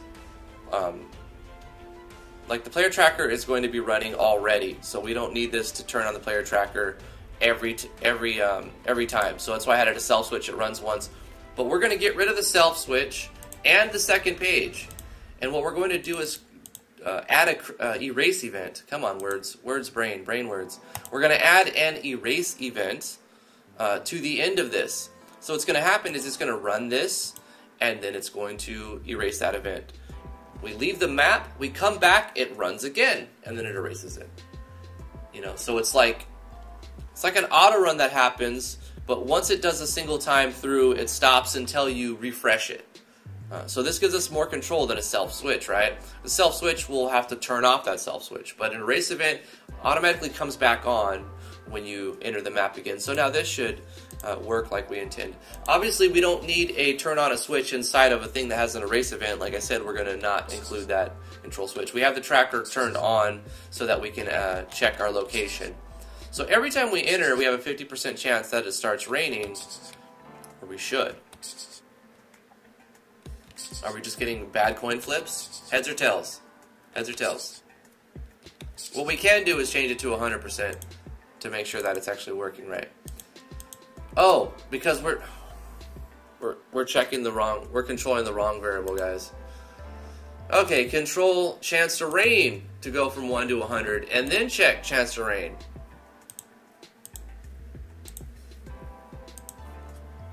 I need more coffee. That's what's going on. I need some coffee, guys. Could you add a slight blue tint when it rains? Excellent idea. I like that idea. We also have to change our tint again when we do our transfer zoom. Okay, so it's working. We were just getting some weird coin flips there. And now it's raining. Let's see if we can change. Well, no, because this is all an auto tile, right? And if I make this star, then we'd be able to walk behind right here, and that would look very funny. Instead, I kind of want to move. No, I don't want to. I kind of want to move everything down one from here all the way up to here, one frame down. Or maybe we should block the way. But no, it feels like the player should walk behind this. And then when you can't, you want to, because you can't, it's a psychological thing. So I have to not subtly frustrate people. I'm going to take this and take all of this, right? And I'm going to go down one tile. Yep, I'm going to click right here. I'm going to go down one tile, like so. And then paste it. And then I'm going to take this and go like this.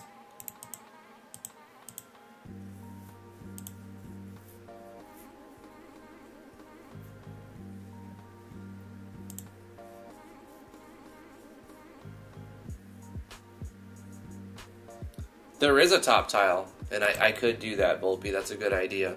But this was quick and easy. This little thing right here. Now the player can do that. Right. They can also enter from the other side of the map if they want to get to the general store. We'll have to move our events around the door. Look at the door. That's fine. One event, no big deal. Quick fix. Quick and dirty fix. Let's add that tent that Doc Weeze was talking about. So we'll change the tent screen back to normal inside of our common event for our transfer zoom. Tent screen, one frame, not waiting for completion, to 0, 0, 0, 0. Boom. To reset it. And then, whenever we want to roll chance to rain, let's actually up this to 75% so that it, if it rolls greater than, you know what we can do is say less than, and then we can specifically say what percent chance do we want to have. Yeah. Because if we do greater than, we have to say 25 for 75% chance. Let's just go less than equal than, and then we can input the percent chance we want. So if we say 100, then it's always going to happen. We want 100%, it'll always happen. There we go. So does Drifty still need more town maps? Always need more town maps. There's another little town on inside here. Like you can see, it's just like a bunch of tents. So this one shouldn't be so hard to do. But I want to have like a little tent area. Not exactly sure, but something to do with a tribe of people who like collect soul stones, and you can trade soul stones and turn them into items. And the soul stones are the items that you can equip to the player that lets you gain the skills and abilities of the enemies. So all of the enemies in the game have their own skills and attacks and stuff right here.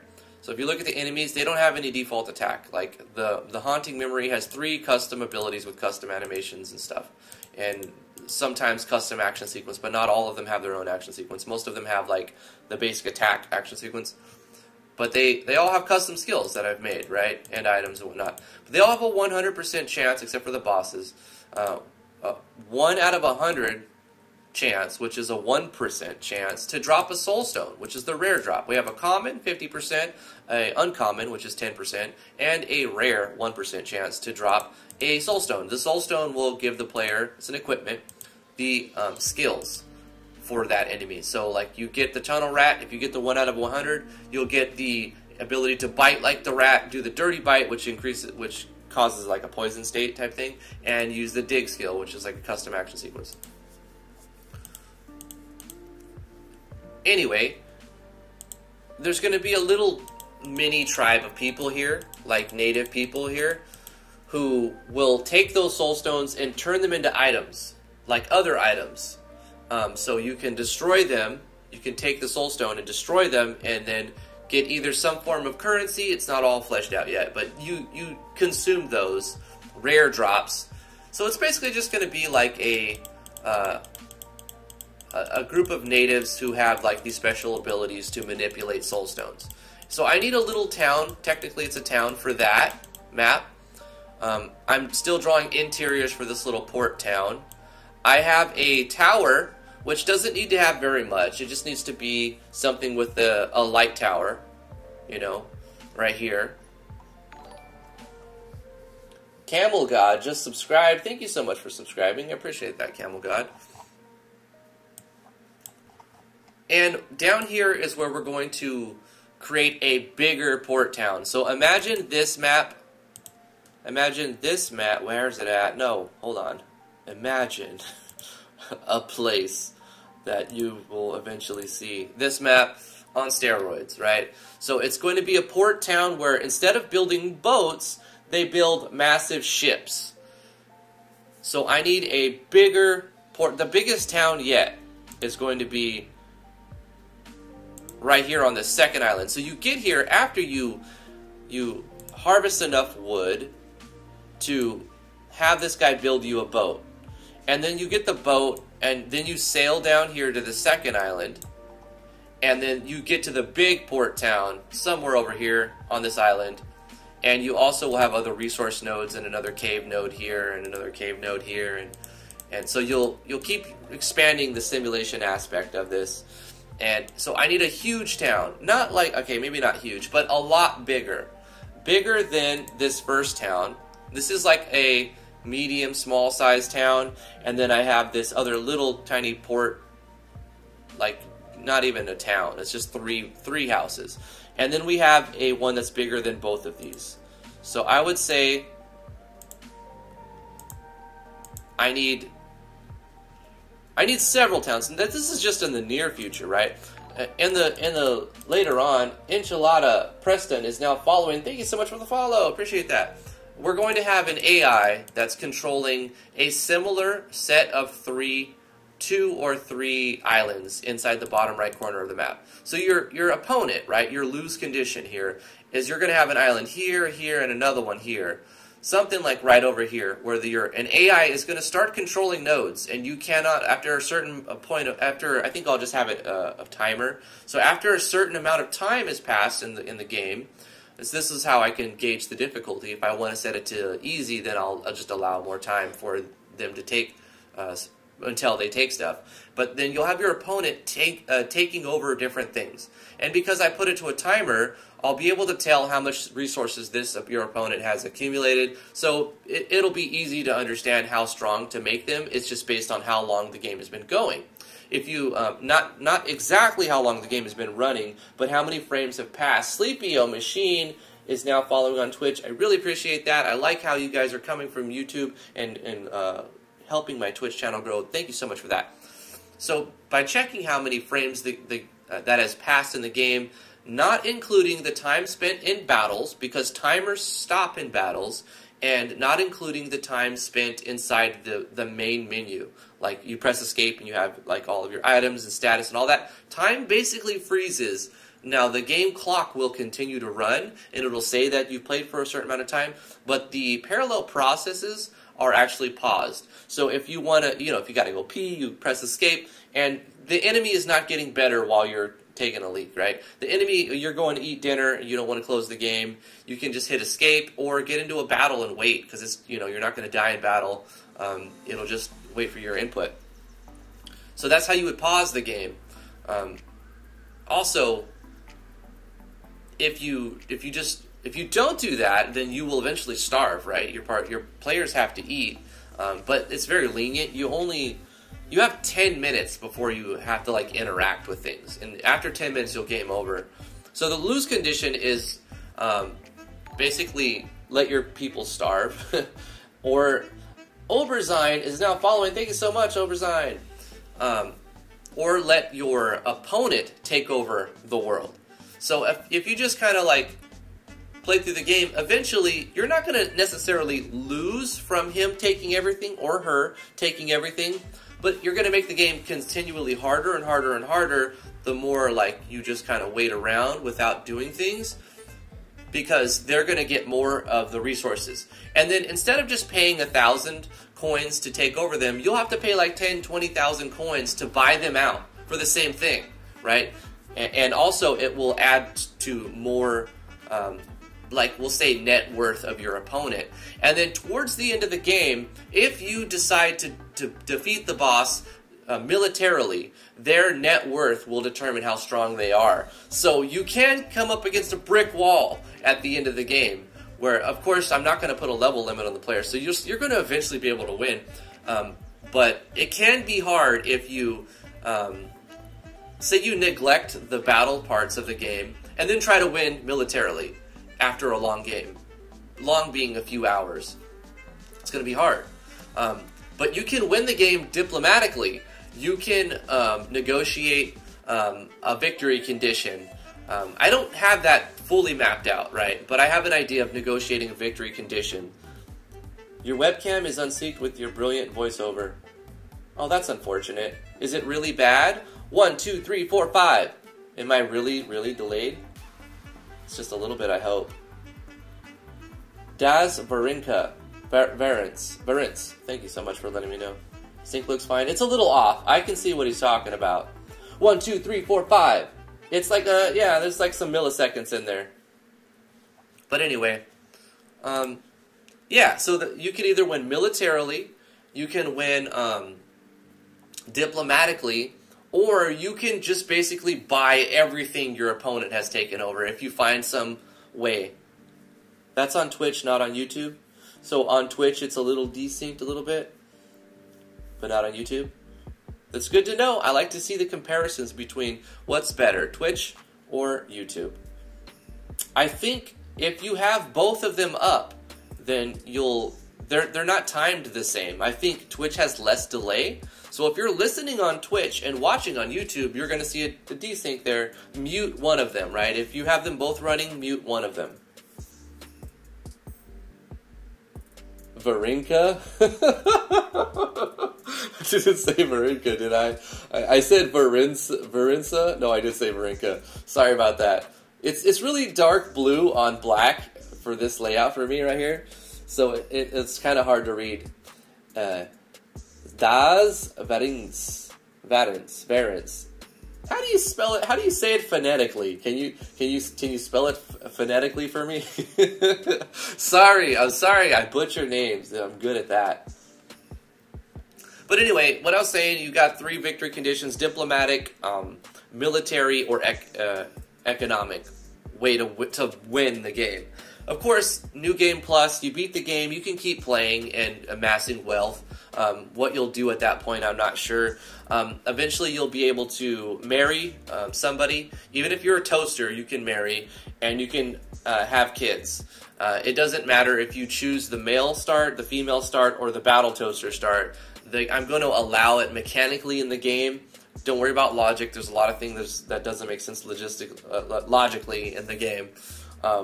You know, how does a toaster have kids? You know what? Don't worry about it. It's a game. It's a game. Toasters can have kids. And so that will be your party members. Additional party members will be your family members that you procreate, essentially.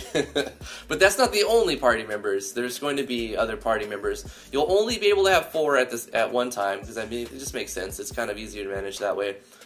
But, you know, the player will have a party hub, a guild house. We'll put a guild house somewhere, so the player will be able to go to the guild house and swap who's in their party, and that's an easy system. I've done that.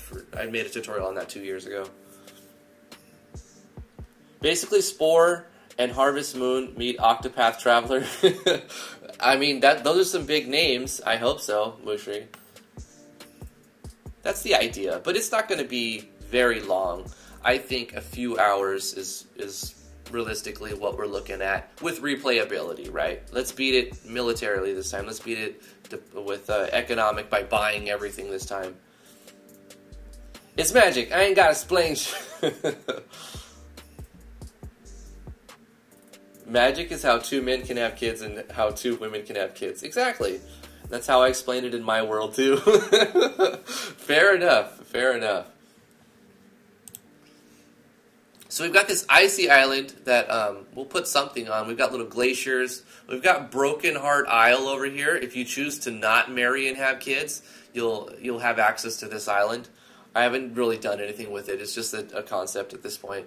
But we'll have this little floating island as well, which you'll... I don't know if I'll let the opponent take control of the floating island.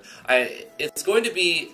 I haven't even got to the point to where you would access the floating island, but we did make the floating island, except for the interior and the exterior of the castle. So we have everything but the main event of the floating island, right? We have this was the starter point, like the idea, right, with the default map, and then we changed that map into this map. A little before, a little after. Right? I think it looks better in the FSM. Anyway, so you land here, and then if you go right, you end up going to... You go here if you go right. This map isn't done. This map is going to be where the castle is going to be, and you enter the castle, and this will be like the majority of what's on the floating island. But if you go south from the staging point, here's the staging point, and you go south, you'll be on the southwest part of the island, and you can harvest an apple node, an orange tree node, and something else here. Some kind of story-based event will be with the statue. I'm not sure yet. Then you can go right, and there's more stuff here. I'm sure we'll do some sort of pseudo encounter system here. You can harvest another apple node, another orange node here, and then maybe some other nodes we'll throw in as well, like maybe a logging point. I don't see why not.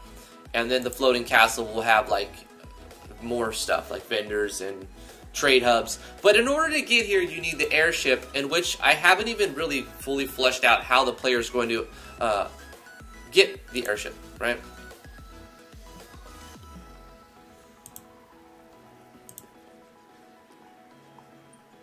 Right now, I've got it fleshed out. We're going to get all of these nodes, and there's several systems that can keep the player busy for a while on this. I have another mine node that I need to add something here. The player gets resources, spends them here to create a boat. The boat lets you travel the shallows, so you can go around the island, or you can go to the second island. The second island is where there will be more nodes and a bigger town. And inside this bigger town, it will take a lot more to take over and become the mayor of this town. You're already the mayor of this town, but to own this town, it'll take a lot more resources.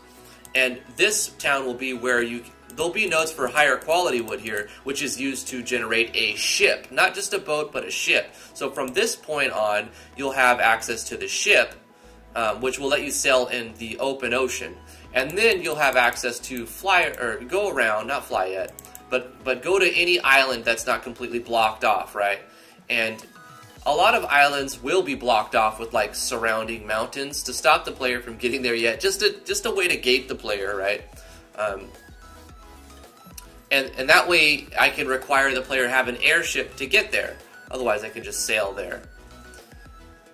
And then, so at some point, I don't know when, I don't know where, we're going to like make the player unlock the airship. I also would like new artwork for that.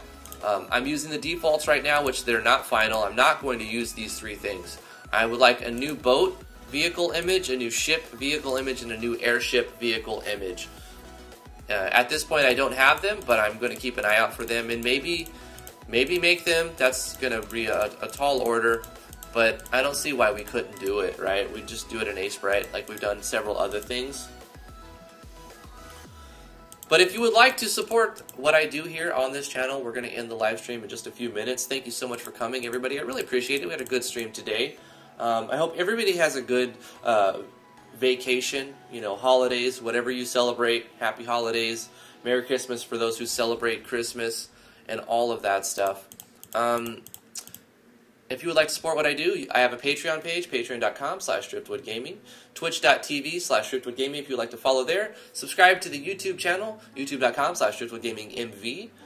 And we live stream Monday through Friday, 10 a.m. to noon Eastern Standard Time. However, tomorrow I may not live stream. I know that there are things going on for me, but if I can find time, I'm not going to say I will not live stream. I'm going to try to live stream. But if we don't live stream tomorrow, I'll see you guys on Wednesday. Thank you so much for tuning in and all of the well wishes and everybody's support of the project. If you have any questions about the engine, you can throw them in the chat real quick. Right now, I might have time to answer them. Otherwise, go to the Discord. Link is in the description below where you can ask a couple hundred people, usually hanging out there every day. It's a really, really good crowd. They are very, very talented artists. They like to show off their work. And some of them are talented, they still don't like to show off, but they hang out and lurk. So if you just want to hang out and lurk, that's really cool. We have programmers there, coders there, we've got artists there, game designers there, and just general weebos. So come and hang out. We've got the meme channels and paying work channels and all kinds of stuff there. So the link is in the description below. Yeah, I think I've plugged stuff. I've done the pluggings. What did we accomplish today? Besides lollygagging, right? Everybody's favorite pastime, lollygagging. We added a single, I was hoping to have 3 done. Oh, I'm so bad with mapping. It's okay though, I like it. We fixed some bugs. We added the transfer events for this map. We made the interior. We started the basic idea of how we're going to incorporate a weather system. Did I change the tint? Let's go to the common events and check the transfer zoom.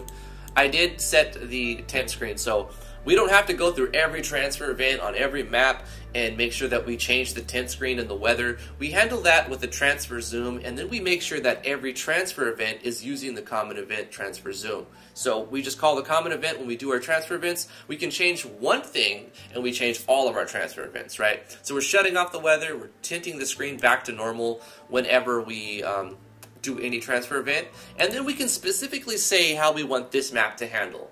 And we don't have to worry about turning off. We can just basically turn on the weather effects and the tint screens. Let's test the tint screen really quick. I need to see how that actually looks. So when it actually starts to rain, let's tint the screen to like a little bit of a bluish. Just a little bit, not a lot. I'd say 20 to the blue, and then we'll say like 10 to the green. And we'll make it a little bit darker by going -10 actually, -5, and then this will just be 10. And we'll make this one frame without waiting because we don't want to stall the player at all. So it's going to instantly make the map a little bit darker, but a little bit more blue, right? Bringing all the numbers down is going to make it darker. And we can make it more gloomier by adding to the grayscale. So if we up the grayscale, all the color goes away. So if we want to make it like a little bit, we have a less saturation, we just bring this up a little bit. So we bring up the grayscale, removing some saturation basically and vibrancy from the map. We add a little bit of blue, but we take away from the other colors. This is going to make it darker and more gloomy overall. And we need to test that it goes back inside the transfer event when we go to the world map. I think it'll be fine. Mushri's talking in every language with Google Translate. I can't tell you what he's saying. I hope it's fine. Celestial Vengeance. Oh wow, the game looks a lot more polished. Still on episode 6 of Let's Make a Game. Oh wow, a lot's changed since episode 6 of the Let's Make a Game. Thank you for tuning in, Celestial. Okay, here we go. So it looks a little darker, a little more gloomy. The rain is going on.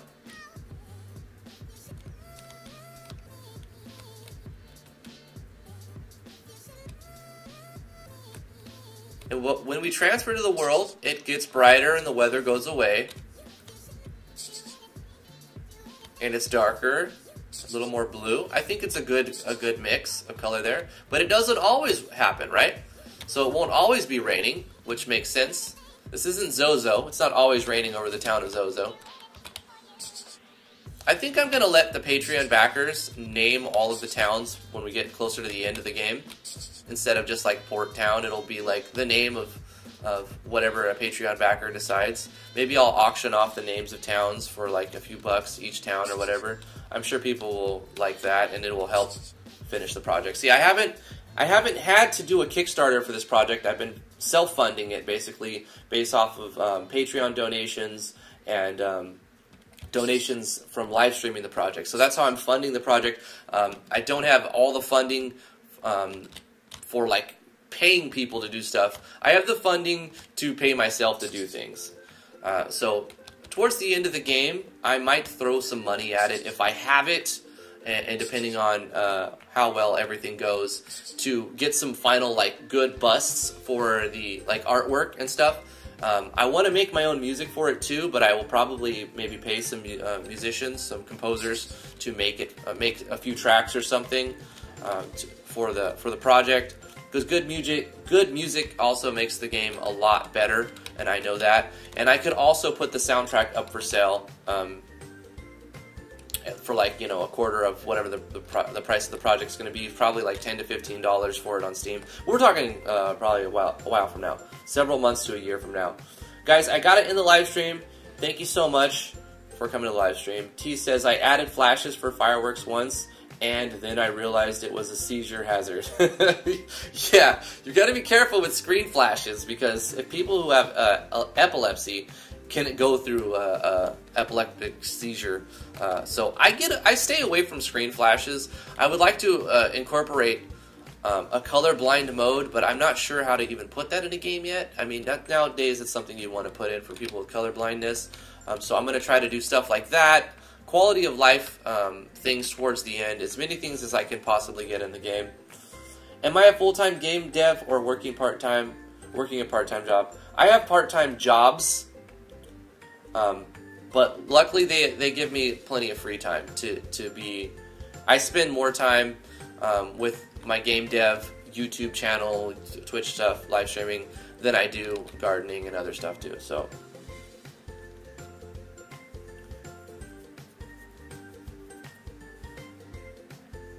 I found some great soundtracks on the MV download site, but they're like $20 to $25, and not sure if that's a good price for a full album worth of songs.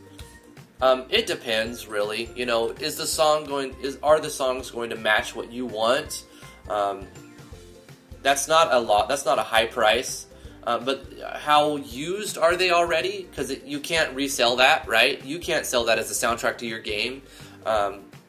It's not customized. If you want it custom for your game, then it'll be a lot more than that. So if you're just looking for some good tracks, you know, it's just like DLC. You can buy that and put that in your DLC, your game as DLC. I mean, not selling it as DLC, but you can buy that DLC and use that in your project to release your project, right? Say my name, Flash 15X. Flash 15X. Or do you like 15K? Flash 15K. Was that good? Oberline Productions. You should add some particles to the player footsteps. That's a good idea. Guys, thank you so much for coming. We'll see you guys on Wednesday, maybe tomorrow afternoon sometime. There might be a random stream tomorrow, but don't hold your breath for that. It's just a maybe.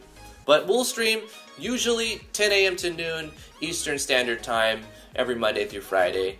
Have a good vacation, everybody. Happy holidays. Merry Christmas if that's what you celebrate. And we will see you guys later.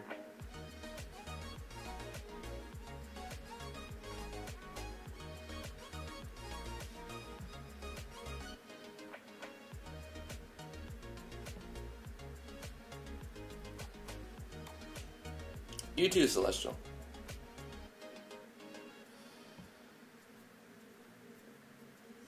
I would also suggest checking out SoundCloud for music for your project. Don't just rip them, but, you know, ask for permission and stuff. Bye, guys.